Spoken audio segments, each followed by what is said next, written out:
مولانا مودودی رحمہ اللہ کی دو زندہ کرامتیں ہیں ان کے جانے کے بعد. ایک ڈاکٹر اسرار صاحب رحمہ اللہ تعالی جو اپنی ویڈیوز میں ابھی بھی زندہ ہیں, اور دوسری فرحت ہاشمی. آپ ایسی صورت کو کیوں نہیں نکالتے؟ ہمارے مشترکہ دوست ہیں آپ کے پاس, جب انٹرویو کے لیے آتے ہیں وہ کو ہوسٹ کرتے ہیں کسی فیمیل کے ساتھ, تو آپ فیمیل کو الاؤ نہیں کرتے. یہ جو آج کل علماء کا یہ والا سلسلہ شروع ہوا ہے نا جی, کہ جس میں یہ عورتوں کے ساتھ اس طریقے سے انٹریکشن کرتے ہیں, یہ انتہائی خطرناک ہے. مجھے اسلام کی دو چیزیں بڑی پسند ہیں, ایک عقیدہ توحید, دوسری چیز سیکس ڈسپلن. اگر اس طرح کا کوئی ایشو ہوتا نا تو مردوں کو بھی حجاب کروایا جاتا. اس وقت یہ جو ساس بہو کا رشتہ ہے نا جی, یہ سب سے خطرناک قسم کا رشتہ ہے. یہ اہل حدیث نے جو ایک فتنہ کھڑا کیا کہ مصافحہ ہے ہی ایک ہاتھ کے ساتھ ہے, یہ صرف حنفیوں کے ساتھ ضد کی وجہ سے. میں تو میرے بھائی بریلوی دیوبندی اہل حدیث علماء کے بھی ہاتھ چومتا ہوں. امام کا مسئلہ بتائیں کہ اگر چھوٹی داڑھی والا ہے یا کلین شیو ہے, اس کے پیچھے نماز ہو جاتی ہے, یا کچھ خاص کنڈیشنز بھی ہو جاتی ہے, یا ہمیشہ ہی ہو جاتی ہے؟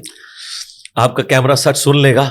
ہم نے اپنا دین ٹخنوں سے اوپر شلوار کرنے پہ اور داڑھی کے اندر گھسا دیا. یہ دیکھیں نبی الاسلام یقین کریں ہمارے لیے رول ماڈل اس لیے ہیں کہ آپ ایک کامن انسان تھے. فقہ حنفی نے جہاں مار کھائی ہے نا وہ یہ ہے کہ یہ کہتے ہیں مصحف آپ نے ہاتھ میں پکڑا, اس سے ایک لفظ بھی پڑا آپ کی نماز فاسد. نبی الاسلام کی اطاعت کن کاموں میں واجب ہے اور کن میں واجب نہیں, اندازہ کریں.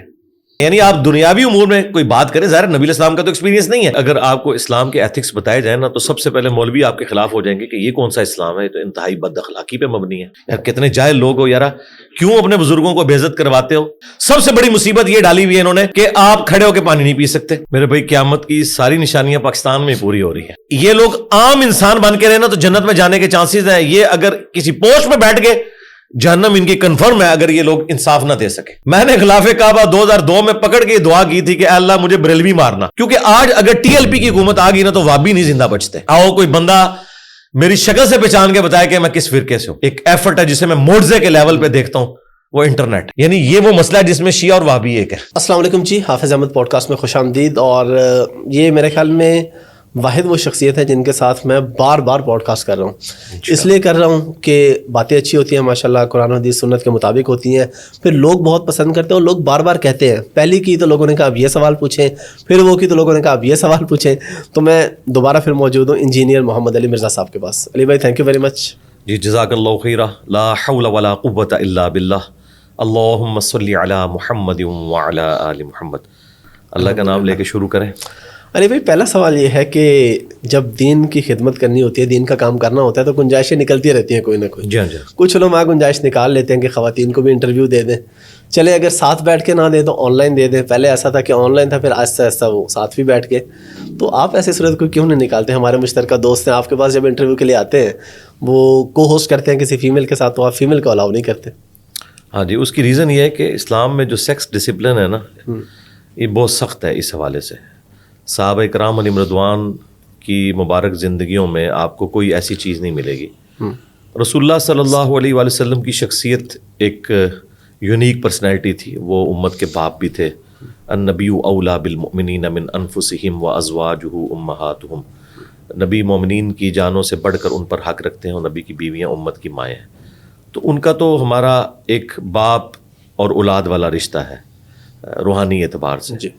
پھر نبی صلی اللہ علیہ وآلہ وسلم کے پاس جو نالج تھا, اللہ تعالیٰ کی وحی کی تائید حاصل تھی, وہ انہی کا خاصہ تھا. لیکن نبی صلی اللہ علیہ وآلہ وسلم کی وفات کے بعد امہات المومنین نے آپ صلی اللہ علیہ وآلہ وسلم کی آئلی زندگی کو ٹرانسفر کیا, تو وہ بھی پردے کے اندر. یعنی سیدہ عائشہ ماں ہونے کے باوجود قرآن کے حکم کے تحت ان کا پردہ ہے امتیوں سے. حتیٰ کہ سورۃ الاحزاب میں آیا کہ آپ نے پردے میں جو لین دین کرنا ہے اس میں اپنی آواز بھی ایسی نہیں ہونی چاہیے کہ کسی کے دل میں کوئی روگ ہے تو وہ غلط طرف غلط انٹینشن کے ساتھ جائے. ظاہر ہے کہ وہ ایک سیکس تو بڑا پوٹنٹ جذبہ ہے, آپ کو پتہ ہے. تو یہ تو ایک آنرری رشتہ ہے نا. جی جی. تو یہاں تو چانسز ہیں کہ کوئی ڈیویٹ کر جائے. تو اس اعتبار سے سیدہ عائشہ سلام اللہ علیہا سے لوگ مسائل پوچھتے تھے, لیکن پردے میں بیٹھ کے. ٹھیک ہے. اور وہ ماں کی حیثیت سے وہ بات ہی یہاں سے سٹارٹ کرتے تھے, اماں جان یہ بتائیے, اماں جان یہ بتائیے. یعنی آپ سے جو عمر میں بڑے تھے وہ بھی آپ کو اماں جان کہتے تھے, پکارتے تھے. اس کے بعد یہ کوئی لیگیسی چلی نہیں آگے کہ تابعین نے کوئی درس لیے ہوں صحابیہ عورتوں سے یا تابعیہ عورتوں سے, تبع تابعین نے درس لیے ہوں. اس لیے میں تو ڈاکٹر فرحت ہاشمی ایک بہت بڑی آج کے دور کی اسکالر ہیں اور قرآن کے حوالے سے ان کی بہت بڑی خدمت ہے. تو میں تو اسٹوڈنٹس کو کبھی یہ ریکمینڈ نہیں کرتا, میل اسٹوڈنٹس کو, کہ وہ ان کے درس سنیں, کیونکہ ان کے جو بولنے کا انداز ہے نا, اس طرح کے انداز کے ساتھ آپ مرد کے ساتھ گفتگو نہیں کر سکتے. یعنی جیسے ایک تھوڑا لچھے دار انداز, یہ میں ان کے لیے نہیں استعمال کر رہا, میں ذرا آسان اردو میں سمجھانا چاہ رہا ہوں. ٹھیک ہے. عورتوں کے لیے ان سے بیسٹ کوئی ٹیچر نہیں ہے. ٹھیک ہے. اور انہوں نے ریولوشن برپا کی ہے. میں اکثر کہتا ہوں کہ مولانا مودودی رحمہ اللہ کی 2 زندہ کرامتیں ہیں ان کے جانے کے بعد. ایک ڈاکٹر اسرار صاحب رحمہ اللہ تعالی جو اپنی ویڈیوز میں ابھی بھی زندہ ہے, اور دوسری فرحت ہاشمی.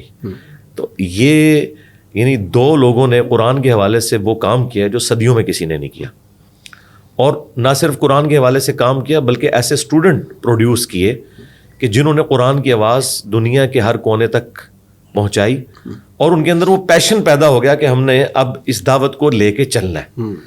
تو یہ جو آج کل علماء کا یہ والا سلسلہ شروع ہوا ہے نا جی, کہ جس میں یہ عورتوں کے ساتھ اس طریقے سے انٹریکشن کرتے ہیں, یہ انتہائی خطرناک ہے. اور میں یہ سمجھتا ہوں کہ یہ شیطان کا ایک بہت بڑا وار ہے علماء کو میلائن کرنے کے لیے. یہ آہستہ آہستہ وہ داخل ہوتا ہے نا. اب دیکھیں جامعہ ترمذی میں حدیث ہے اور سنن نسائی الکبریٰ کے اندر موجود ہے, نبی علیہ السلام نے فرمایا کہ جہاں 2 اجنبی مرد و عورت ہوتے ہیں, تیسرا ان میں شیطان ہوتا ہے. اچھا, اس میں کوئی کہہ سکتا ہے کہ یہ تو ایک بالکل کوئی ایکسٹریم لیول پہ کوئی علیحدہ ہو جائے, جہاں پہ ایک پبلک گیدرنگ ہے اس میں فرق نہیں پڑتا. لیکن بہرحال جب آپ 1-to-1 انٹریکشن کر رہے ہوتے ہیں انٹرویو میں, اور آنکھوں کا بھی انٹریکشن ہوتا ہے, تو یہی وہ چیز ہے جس کو منع کیا گیا نا سورہ النور کے اندر, کہ پہلے مومن مردوں کو حکم دیا گیا ہے کہ انہیں حکم دو اے نبی علیہ السلام اپنی نگاہوں کو نیچا رکھیں, اور مومنہ عورتوں سے کہو کہ اپنی نگاہوں کو نیچا رکھیں. یعنی مرد و عورت جو ہے یہ آپس میں اس طرح کا کوئی انٹریکشن نہیں کر سکتے نامحرم انٹرویو والا. اب دیکھیں مجھے بتائیں سورہ نور کے ہوتے ہوئے میں کس طرح یہ لوگوں کو الاؤ کروں کہ وہ قرآن کی تعلیمات کے خلاف چلتے ہوئے یہ والا معاملہ کریں انٹریکشن کا اس اعتبار سے. تو میرا خیال ہے عورتوں میں ایسے یعنی ایسی اینکرز موجود ہیں جو ان کا اچھا انٹرویو کر سکتی ہیں, تو وہ کریں اور اچھے طریقے سے اپنی بات ان تک وہ پہنچائیں. بہت اچھی بات ہے. لیکن مردوں کے ساتھ جب انٹریکشن ہوگا نا جی, وہ پھر بقول خان صاحب کے خطرناک نہیں خطرے ناک ہو جائے گا. اور وہ بات پھر آگے یعنی ایک اس طریقے سے اس میں شیطان داخل ہوتا ہے کہ باقی لوگ پھر جو باتیں کرتے ہیں اور پھر دل کا روگ جو ہے وہ بعض اوقات سامنے آنا شروع ہو جاتا ہے. ظاہر ہے شیطان تو ہر ایک بندے کے ساتھ اٹیچ ہے نا. بالکل. تو اس اعتبار سے آپ دیکھیں اسلام میں عورت کی آواز کا بھی مرد کے پوائنٹ آف ویو سے پردہ ہے. بخاری مسلم میں حدیث ہے اگر مرد امام بھول جائے گا تو مرد اسے سبحان اللہ کہہ کے غلطی پر مطلع کریں گے, اور عورتیں سبحان اللہ نہیں کہیں گی, تصفیق ہاتھ پہ ہاتھ ماریں گی. اب مجھے بتائیں سبحان اللہ کہنے کی بھی ممانعت ہے, اس میں بھی آواز کا بلند کرنا عورت کے لیے مردوں کی موجودگی کے اندر یہ منع ہے. تو آپ سیکس ڈسپلن کا اندازہ لگا سکتے ہیں. فرائڈ نے تو کچھ عرصہ پہلے ہمیں بتایا نا کہ سب سے امپورٹنٹ جذبہ سیکس کا ہے, لیکن اسلام نے تو بہت عرصہ پہلے کہہ دیا زین للناس حب الشہوات من النساء. اس میں کوئی عورتوں کی تزلین نہیں ہے, ان کے لیے آنر ہے کہ عورت اللہ تعالیٰ نے ایک اٹریکٹفل چیز بنائی ہے, اسی لیے اسے پردے کا حجاب کا حکم دیا گیا, یہ اس کے لیے آنر ہے. یعنی مرد کے ساتھ اگر اسے کمپیئر کیا جائے تو وہ اسے پازیٹیولی اس اعتبار سے دیکھے. عورت کا مطلب ہی ہے پردے کی چیز. آپ کہتے ہیں ستر عورت, مرد کی چھپانے کی چیز, تو چھپانے والی عورت کا مطلب ہی چھپانے کی چیز ہے. تو یہ عورت کے لیے آنر ہے کہ مرد اس کے لیے کما کے لاتا ہے, اسے گھر میں ایک ملکہ بنا کے رکھتا ہے. تو میرا خیال ہے اللہ تعالیٰ نے اسے اتنا بڑا سٹیٹس دیا ہے تو وہ اس کو اویل کرے. تو یہ سیکس کے پوائنٹ آف ویو سے میں سمجھتا ہوں جو اسلام کا ڈسپلن ہے نا, واقعی سیکس اتنا پورٹنٹ جذبہ ہے کہ یہ ڈسپلن ایسا ہی ہونا چاہیے تھا. میں اکثر اپنے بھائیوں سے کہتا ہوں مجھے اسلام کی 2 چیزیں بڑی پسند ہیں. ایک عقیدہ توحید, توحید ایسی ہونی چاہیے تھی کہ اللہ کے سوا کوئی نہیں, ہاں نہ وہ اللہ کا کوئی قریبی ہے نہ کوئی دور کا, بس اللہ اللہ ہی ہے, تاکہ آپ گاڈ اورینٹڈ ہوں اور اللہ کے سوا ہر ایک کا ڈر آپ کے دل سے نکل جائے. اور دوسری چیز سیکس ڈسپلن, یہ اتنا غیر معمولی جذبہ ہے مرد و عورت کا کہ اس میں شیطان داخل ہو سکتا ہے. بڑے بڑے بنی اسرائیل کے عبادت گزاروں کو شیطان نے ورگلا دیا, اور سب سے بڑھ کر میں جب سورہ یوسف پڑھتا ہوں تو کانپ اٹھتا ہوں کہ اللہ تعالیٰ فرما رہا ہے کہ اس عورت نے یوسف کا قصد کیا اور یوسف بھی کر لیتا اگر اپنے رب کی برہان نہ دیکھتا. اندازہ کریں یوسف اس عورت کا قصد کرتا جو اس کی ماں تھی, منہ بولی ماں تو تھی. جی جی. مجھے بتائیں جس عورت نے کسی بچے کو پالا ہوتا ہے چھوٹی عمر سے, وہ بچہ اسے ماں کی نظر سے ہی دیکھتا ہے. بالکل. لیکن اللہ تعالیٰ فرما رہا ہے یہ اتنا غیر معمولی جذبہ ہے کہ وہ یوسف بھی قصد کر لیتا اگر اپنے رب کی برہان نہ دیکھتا. اور پھر اللہ تعالیٰ فرمایا وہ ہمارے مخلص بندوں میں سے, یعنی چوزن پیپل تھے. ایک ہے مخلص, اخلاص شو کرنے والا, وہ مخلص تھے. تو وہ تو مخلص تھے, باقی تو مخلص نہیں ہے. بالکل. اس لیے اس اعتبار سے انسان کو بہت احتیاط کرنی چاہیے. اور میں اس معاملے میں اپنی اس پلیٹ فارم کے اعتبار سے 3 چیزیں میں نے بالکل بین کی ہوئی ہیں. نمبر 1 دولت کا فتنہ, کوئی چندہ بک نہیں. ٹھیک ہے. نمبر 2 شہرت کا فتنہ, کوئی میں کسی ٹور پہ نہیں جاتا, کسی یونیورسٹی میں لیکچر نہیں دیتا کہ میرا اس طرح کا انٹریکشن ہو کہ کوئی اندر اس قسم کا بڑا پن پیدا ہو. بھائی جس نے دیکھنا ویڈیوز میں دیکھے, اتنی اچھی آپ بھی ریکارڈنگ کر رہے ہیں, لوگ گھروں تک بات پہنچ رہی ہے. اور تیسرا جو ہے نا وہ عورت کا فتنہ. یہ فتنہ پنجابی والا نہیں, عربی والا, یعنی آزمائش. جی جی آزمائش. اور اگر آپ ان 3 فتنوں سے بچ جائیں, زمین و آسمان کے سارے شیاطین مل کے آپ کو ڈی ٹریک نہیں کر سکتے. یہ میرا دعویٰ ہے الحمدللہ. زبردست. علی بھائی ایک اور چیز جو ہم نے سنی آپ سے کہ مرد کو حکم ہے نگاہ نیچی رکھنے کا. جی. اگر مرد عورت کو دیکھتے تو وہ گناہ گار ہوتا ہے, بد نظری ہے. لیکن آپ کے ہاں شاید کچھ ایسا آپ بتاتے ہیں کہ اگر عورت اس طرح دیکھے تو وہ گناہ گار نہیں ہے, اس کو اس طرح سے بد نظری کا گناہ نہیں. ہاں جی, وہ اس اعتبار سے کہ جو عورتیں ہیں نا, ظاہر ہے کہ وہ اللہ تعالیٰ نے ان کو اٹریکٹفل بنایا. اگر اس طرح کا کوئی ایشو ہوتا نا تو مردوں کو بھی حجاب کروایا جاتا, نہیں کروایا جاتا. لیکن اس میں عورت میں اگر شہوت آ جائے نا تو وہ نہ کسی میل ٹیچر کی ویڈیوز دیکھ سکتی ہے, یہ ذہن میں رکھیں, پھر اس کے ساتھ وہ ایلیمنٹ شروع ہو جائے گا. ٹھیک ہے. لیکن مرد جو ہے نا, ان اینی کیس چاہے شہوت انیشلی ہو یا نہ ہو, اس نے عورت کو نہیں دیکھنا, اس سے بات نہیں کرنی, الا یہ کہ اب جس طرح کسٹمر ڈیلنگ ہے وہ ایک الگ چیز ہے. ٹھیک ہے. اور باقی معاملات وہ یعنی ایکسیپشنز ہیں. یعنی مرد یہ نہیں کہہ سکتا کہ جی میری نظر صاف ہے, میری نیت صاف ہے. نہیں, ناٹ ایٹ آل. اور مجھے بتائیے, یہ جو آپ کو پاکیزہ رشتے بنا کے پیش کرتے ہیں, ایک کیپٹن نے مجھے کال کی, وہ کہتا ہے جی علی بھائی مجھے ایک عورت کے ساتھ پاکیزہ محبت ہو گئی ہے. میں نے کہا یار یہ پاکیزہ محبت کون سی ہوتی ہے؟ وہ پاکیزہ محبت اس کو کہہ رہے تھے کہ ہماری اچھی دوستی ہے لیکن ہم ایک دوسرے کو ٹچ نہیں کرتے. کسی اور کے لیے پاکیزہ محبت یہ ہوگی کہ دوستی ہے اور ٹچ کرنے کی حد تک ہے, اس سے آگے نہیں بڑھتے. ہاں, تو یہ بڑھتے تھیندے بندہ تھین جاتا ہے. میں نے کہا بھائی اسلام میں جو پاکیزہ دوستی ہے وہ میاں بیوی کا رشتہ ہے. سنن ابن ماجہ میں حدیث ہے, تم نے کوئی بھی 2 محبت کرنے والے میاں بیوی سے بڑھ کر نہیں دیکھے ہوں گے. تو نبی علیہ السلام نے جو رشتہ بتایا وہ تو میاں بیوی کا ہے. اس طرح کا تو کوئی رشتہ نہیں ہے جی پلانٹ ارتھ پہ. سب سے اسٹرانگ, مضبوط, بلکہ جسے وہ ہمارے استاد ڈاکٹر جاوید غامدی صاحب, ڈاکٹر تو میں آنری طور پہ انہیں کہہ رہا ہوں, وہ فرماتے ہیں نا کہ یہ خدائی رشتہ ہے ایک زمین کے اوپر. ظاہر ہے کہ یہ آپ کا جو خاندانی سسٹم ہے وہ سارے کا سارا اسی کے ساتھ جڑا ہوا ہے نا. تو یہ ایک رشتہ اللہ تعالیٰ نے رکھا ہے, تو اس رشتے کو آپ انجوائے کریں. اللہ تعالیٰ قرآن میں فرما رہا ہے تمہاری بیویاں تمہاری کھیتیاں ہیں, وہ تمہارا لباس ہے, تم ان کے لباس ہو. یعنی لباس اور انسان کا کوئی پردہ نہیں ہے. یہ ایسی بہترین انداز میں اس رشتے کو بتایا گیا ہے کہ اس کے بعد تو کسی اور دوستی کی ضرورت ہی نہیں, میں کہتا ہوں. اچھا, ضمن اس سے مجھے ایک بات یاد آ گئی. لاسٹ ٹائم آپ کے ساتھ ڈسکس ہوا تھا ساس اور بہو کے رشتے کا. ہمارے لاہور میں ایک مسجد ہے, اس کے ایک امام صاحب ہیں, انہوں نے بیان کیا جمعے میں اسی حوالے سے کہ جی ساس بہو کا رشتہ جو ہے یہ کوئی ایسا نہیں ہے اور بہو علیحدہ رہ سکتی ہے وہ. اس کے بعد پھر جو لوگوں نے, اس محلے کے کچھ لوگوں نے اس مولوی صاحب کے ساتھ حشر کیا اور پھر اس مولوی صاحب کے اس بات پہ قائل کر لیا کہ یہ باتیں دین کی بتانے والی نہیں ہوتی.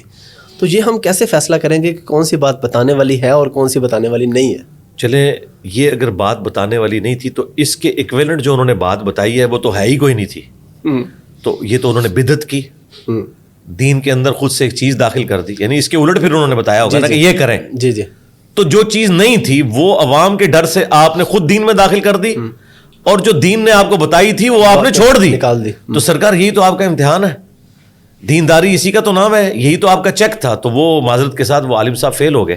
اچھا, یہ جو ساس بہو کا جو رشتہ ہے اس کا قطعاً یہ مقصد نہیں ہے کہ بہو نے ساس کے بیٹے کو اغوا کر کے سائڈ پہ ہو جانا ہے. جی جی اس کے ساتھ ہم پیرلل میں بتاتے ہیں کہ بھائی یہ جو عورت ہے ساس, وہ اپنے بیٹے پر اس کی بیوی سے زیادہ حق رکھتی ہے. عورت پہ سب سے زیادہ حق اس کے خاوند کا ہے اور مرد پہ سب سے زیادہ حق اس کی ماں کا ہے. بخاری مسلم حدیث ہے, پہلے 3 حق اس کے ہیں, چوتھا باپ کا ہے. باپ کا بے شک. اچھا, لیکن عورت پہ اس کے خاوند کیا ہے؟ کیونکہ ابو داؤد میں حدیث ہے اگر میں سجدہ جائز سمجھتا تو بیویوں سے کہتا کہ اپنے خاوندوں کو سجدہ کریں. یہ الگ ہونے کا قطعاً یہ مقصد نہیں ہے کہ کوئی مرد اپنے ماں باپ کو گلنے سڑنے کے لیے چھوڑ دے, ان کے ساتھ حسن اخلاق سے پیش نہ آئے, نعوذ باللہ وہ بیمار ہو جائیں, وہ انہیں ہاسپٹل نہ لے کے جائے, ان کی تیمارداری نہ کرے. یہ بالکل نہیں ہے, یہ سارا کچھ مرد نے کرنا ہے. لیکن مرد کی بیوی نے نہیں کرنا, مرد نے کرنا ہے, چاہے وہ جس طریقے سے بھی کرے. اگر وہ یہ سمجھتا ہے کہ میری بیوی کرے تو ٹھیک ہے, پھر کچھ دو کچھ لو, آپ جا کے اپنی بیوی کی ماں کی خدمت کرنی شروع کر دیں. تو آپ اس طرح کا اگر کوئی ایگریمنٹ کرنا چاہتے ہیں آپس میں تو وہ ضرور کریں, اس پہ کوئی بائنڈنگ نہیں ہے. لیکن ہم یہ سمجھتے ہیں کہ اس وقت یہ جو ساس بہو کا رشتہ ہے نا جی, یہ سب سے خطرناک قسم کا رشتہ ہے. اس کی وجہ سے لوگوں کے گھر بھی اجڑ جاتے ہیں اگر ساسیں صحیح طریقے سے ڈیل نہ کریں. اور اس میں میجورٹی قصور ساسوں کا ہوتا ہے. وہ کہتی تو ہے کہ یہ بیٹی ہے میری. دیکھیں, بیٹے کی شادی کرنے سے پہلے عورتیں اپنے خاوندوں کے ساتھ لڑتی ہیں اپنی بھانجیوں اور بھتیجیوں کے حق میں. اپنی اولاد کے بارے میں وہ سن لیں گی, لیکن اپنی بہن کی بیٹی, اپنے بھائی کی بیٹی کے بارے میں ایک لفظ نہیں سنتی. لیکن اسی بیٹی کو جب بیاہ کے لاتی ہے نا تو سب سے بڑی چڑیل وہی والی اس کی خالہ اور پھوپھی بن جاتی ہے. بالکل. کتنا حیران کن بات ہے, کیونکہ یہ جب کنفلکٹ آف انٹرسٹ آ جائے گا نا آپ کا, اور چیزیں شیئر ہونی شروع ہو جائیں گی, کچن شیئر ہوگا, تو ظاہر ہے پھر ہر انسان کے اندر ایک خدا چھپا بیٹھا ہوا ہے. اس اعتبار سے دیکھیں, یہ اللہ نے انسان کے اندر رکھی ہے نا بات, تبھی تو انسان نے دعوی خدائی کیا ہے. لیکن یہ خواہش اللہ نے آپ کی جنت میں پوری کرنی ہے, وہاں کن فیکون ہوگا. لیکن یہاں اگر آپ کہیں کہ بس میں ہی میں ہوں, تو یہ نہیں. تو اس ایگو کے اوپر آپ نے قابو پانا ہے. آپ دیکھیں, آج تک کسی عورت نے محلے کی بوڑھیوں کے سامنے اپنی سگی بیٹیوں کی شکایت نہیں کی کہ میری بیٹی تو چھٹی والے دن سوئی رہتی ہے اور 11 بجے اٹھتی ہے, لیکن بہو بیچاری 9 بجے بھی اٹھے تو وہ بتایا جاتا تو پورے محلے کو بتاتی ہے. تو یہ کس طرح وہ دعویٰ کرتی ہے کہ میں اسے بیٹیوں کی طرح ٹریٹ کرتی ہوں؟ اور پھر ذرا اسی ساس سے پوچھیں کہ تمہاری جو بیٹی ہے اس کا شوہر کیسا ہونا چاہیے, تو وہ تو کہے گی کہ رن مرید ہو. بالکل. تو بس پھر جو اپنے لیے پسند کرتے ہو, بخاری مسلم میں ہے, وہی دوسرے کے لیے بھی پسند کرو. یہ ایمان کی ایک بنیادی علامت ہے. تو میرا خیال ہے انسان اپنے آپ کو دوسری جگہ پہ رکھ کے دیکھے نا, تو اللہ کے فضل سے انسان اپنا جب آئینے میں منہ دیکھتا ہے نا, اسے پتہ چل جاتا ہے کہ میں کہاں پر غلط ہوں. سیدھی سی بات ہے. اچھا علی بھائی, اسلام میں سلام کا کافی کہا گیا, تو سلام اور مصافحے کا آپس میں کیا تعلق ہے؟ اور مصافحہ ایک ہاتھ سے ہے, 2 ہاتھ سے ہے؟ جس طرح ہم اکثر دیکھتے ہیں کہ اگر 2 ہاتھوں سے نہیں کیا تو وہ جی گستاخی ہے, یا سنت کے مطابق, حدیث کے مطابق کیا ہے؟ دیکھیں, سنت کے مطابق تو سلام زبان سے کہہ لینا کافی ہے. ٹھیک ہے. مصافحہ, معانقہ, دست بوسی, یہ سب ایکسٹرا چیزیں ہیں, جائز ہیں. ٹھیک ہے. اپنی حدود اور قیود کے اندر. ٹھیک ہے. لیکن جو اصل ہے نا وہ السلام علیکم کہنا ہے. ٹھیک ہے. یا السلام علیکم ورحمۃ اللہ. وہ ابو داؤد میں حدیث ہے کہ جو السلام علیکم کہتا ہے تو تم ایک لفظ ایڈ کر کے اسے جواب دو, پروٹوکول. ٹھیک ہے. بخاری مسلم میں حدیث موجود ہے کہ آدم علیہ السلام کو جب پیدا کیا گیا تو اللہ تعالیٰ نے انہیں یہ سکھایا کہ تم فرشتوں کو جا کے السلام علیکم کہو, تو وہ جو جواب دیں گے نا وہی تمہاری اولاد میں ٹرانسفر ہوگا. تو یہ اس طریقے سے چلا ہے.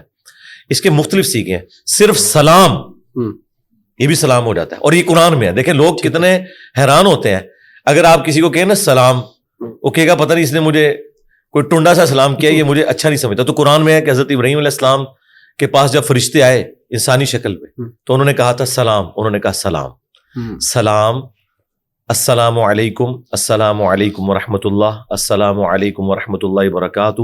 یہ آپ سارے الفاظ استعمال کر سکتے ہیں. تو یہ بیسیکلی دعا ہے, اور اس دعا کی برکت آپ دیکھیں, نبی علیہ السلام نے فرمایا کہ میں تمہیں ایک ایسی چیز سکھاتا ہوں کہ جس سے تم آپس میں باہمی محبت میں بن جاؤ گے. اور وہ یہ ہے کہ سلام کو عام کرو. اور اس کی برکت یہ ہے کہ آپ جب کسی کو سلام کرتے ہیں نا تو ایک دوسرے کے ساتھ آپ فیملیئر ہو جاتے ہیں, ایک ڈر کا رشتہ ختم ہو جاتا ہے. آپ اندھیری رات میں جا رہے ہیں, سامنے سے کوئی بڑے قد بد والا بندہ آتا ہے اور 3-4 بندے اس کے ساتھ ہیں, وہ چور بھی ہو سکتا ہے, کوئی اور بھی ہو سکتا ہے, لیکن اگر وہ چلتے ہوئے دور سے یہ السلام علیکم تو آپ کا سارے کا سارا خوف ظاہر اپنائیت سے فیل ہونے لگے, اپنائیت فیل ہو. بالکل. اس لیے, اور دیکھیں یہ چیز ادھر نہیں, قرآن میں ہے کہ جنتی بھی ایک دوسرے کو سلام سلام کہیں گے. اللہ تعالیٰ بھی جنتیوں پر سلامتی بھیجے گا, اور یہ اللہ تعالیٰ کا نام بھی ہے سلام. ٹھیک ہے, اللہم انت السلام منک السلام تبارک یا ذا الجلال والاکرام. یہ مسلم شریف میں حدیث ہے, نبی اسلام فرض نماز کے بعد جب تک یہ دعا نہیں پڑھتے تھے نا, آپ قبلہ رخ سے اپنا رخ انور پبلک کی طرف نہیں کرتے تھے, یہ دعا پڑھا کرتے تھے. تو یہ اللہ تعالیٰ کی طرف سے ایک اسپیشل چیز ہے. اب رہ گیا مصافحہ کرنا, یہ ایکسٹرا چیز ہے, یہ ایک محبت کا اظہار ہے. ٹھیک ہے, بہتر ہے کہ آپ 2 ہاتھ سے مصافحہ کریں. ٹھیک ہے, ہاں, ایک ہاتھ سے بھی جائز ہے. یہ اہل حدیث نے جو ایک فتنہ کھڑا کیا کہ مصافحہ ہے ہی ایک ہاتھ کے ساتھ ہے, یہ صرف حنفیوں کے ساتھ ضد کی وجہ سے. ادروائز صحیح بخاری میں امام بخاری رحمہ اللہ تعالیٰ نے باقاعدہ ایک چیپٹر کی ہیڈنگ باندھی ہے 2 ہاتھ سے مصافحہ کا بیان. اچھا. اور اس میں انہوں نے تابعین کا عمل لکھا ہے کہ وہ 2 ہاتھ سے مصافحہ کرتے تھے, اور اس کے ثبوت میں انہوں نے بخاری میں حدیث لی ہے کہ حضرت عبداللہ ابن مسعود کہتے ہیں کہ نبی الاسلام نے مجھے تشہد اس حال میں تعلیم فرمایا کہ آپ کے دونوں مبارک ہاتھوں کے درمیان میرا ہاتھ تھا, آپ نے یوں لے کے پیار سے. اس سے امام بخاری نے یہ رزلٹ نکالا کہ اپنی اصل میں کسی شخص کے ہاتھ کو اپنے دونوں ہاتھوں میں لینا یہ ثبوت ہے کہ آپ 2 ہاتھ سے مصافحہ کر سکتے ہیں. بالکل. اس کا جواب اہل حدیث یہ دیتے ہیں کہ جی وہ ابن مسعود کا ایک ہاتھ تھا, ہم کہتے ہیں آپ گمان کر سکتے ہیں کہ اللہ کے نبی نے آپ کا ہاتھ پکڑا ہو اور دوسرا آپ نے سائڈ پہ رکھا ہو, آپ تو کہیں کہ میں تو دل بھی نکال کے نیچے رکھ دوں. تو یہ تو بعید ہے صحابہ کرام کے اخلاق سے. یقیناً دونوں نے ایک دوسرے کو 2 ہاتھ سے کیا, اور اس سے بڑھ کر امام بخاری نے یہ فارم نکالا. پھر امام بخاری نے ایک کتاب لکھی الادب المفرد, وہ ہے ہی اداب پہ.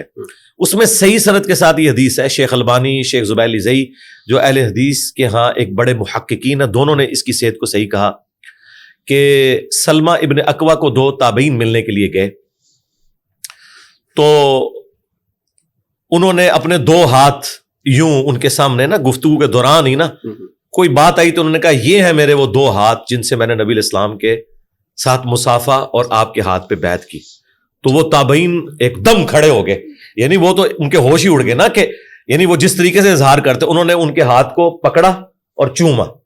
یہ اصل ہے کہ آپ کسی بزرگ کے ہاتھ کو چوم سکتے ہیں جو اپنی عبادت نہ کرواتا ہو. ٹھیک ہے, کوئی بڑا ہو, آپ کا ٹیچر ہو, آپ کی والدہ ہے, آپ کے والد ہیں, لیکن اس میں آپ نے حد رکوع نہیں جھکنا, آپ نے اس کے ہاتھ کو بلند کرنا ہے. آپ دیکھیں غامدی صاحب سے میری 2020 میں ملاقات ہوئی, تو وہ میری ایک ویڈیو کافی ایک تصویر وائرل ہوئی, اس پہ کچھ علماء نے بھی کہا کہ دیکھو جی کس بندے کے ہاتھ یہ چوم رہا ہے, اور ہمیں تو یہ کہتا ہے کہ میں تو میرے بھائی بریلوی دیوبندی اہل حدیث علماء کے بھی ہاتھ چومتا ہوں, ٹھیک ہے, لیکن حد رکوع نہیں جھکنا. اس کو اٹھائیں, اس لیول پہ لے کے آئیں کہ آپ کے ہاتھ گھٹنے تک نہ پہنچے, چومیں. یہ بھی سنت ہے, یعنی صحابہ کرام کی سنت ہے. ترمذی ابو داؤد میں موجود ہے کہ کچھ یہودی نبی الاسلام کو ملنے ہیں, انہوں نے سوال و جواب شروع کیے تو وہ اتنے امپریس ہوئے کہ انہوں نے رسول اللہ کی تصدیق کی اور نبی الاسلام کے ہاتھ اور پاؤں بھی چومے. لیکن پاؤں چومنے کا جو پروٹوکول ہے نا, یہ صرف پروفٹ کے لیے ہے, بعد میں کسی کے لیے یہ ثابت نہیں کہ کسی نے اس طرح پاؤں چومے ہو. البتہ ہاتھ چومنا, 2 ہاتھ سے مصافحہ کرنا, 1 ہاتھ سے مصافحہ کرنا, یہ سارے طریقے درست ہیں, یہ آپ کر سکتے ہیں. اچھا علی بھائی, داڑھی کے مسئلے پہ ڈیٹیل ڈسکس پبلک کے لیے تو ہو چکی تھی. جی جی. امام کا مسئلہ بتائیں کہ اگر چھوٹی داڑھی والا ہے یا کلین شیو ہے, اس کے پیچھے نماز ہو جاتی ہے, یا کچھ خاص کنڈیشنز بھی ہو جاتی ہے, یا ہمیشہ ہی ہو جاتی ہے؟ آپ کا کیمرہ سچ سن لے گا, بالکل سنے گا انشاءاللہ. اور لاسٹ ٹائم بھی آپ کو پتا ہے, آپ نے پوچھا تھا کہ سچ برداشت کرنا, الحمدللہ سب چلا. ہم جس طرح کئی مواقع کے اوپر علماء کو علمی دعوت فکر دیتے ہیں, یہاں پہ بھی دیں گے کہ ہمیں وہ حدیث بتائیں جس میں لکھا ہے کہ داڑھی جو ہے وہ امامت کی شرط ہے. مجھے بتائیں داڑھی مڈانا بڑا گناہ ہے یا جھوٹ بولنا بڑا گناہ ہے؟ جھوٹ بولنا قرآن میں لعنت آئی ہے, وعید آئی ہے. اگر جھوٹ بولنے والے علماء ممبروں پر بیٹھ سکتے ہیں اور ہمیں نمازیں پڑھا سکتے ہیں, تو بغیر داڑھی والے کیوں نہیں پڑھا سکتے؟ یہ میں نے ایک الزامی بات کے طور پہ آپ کا دماغ کھولا پہلے. ٹھیک ہے, ٹھیک ہے. غیبت,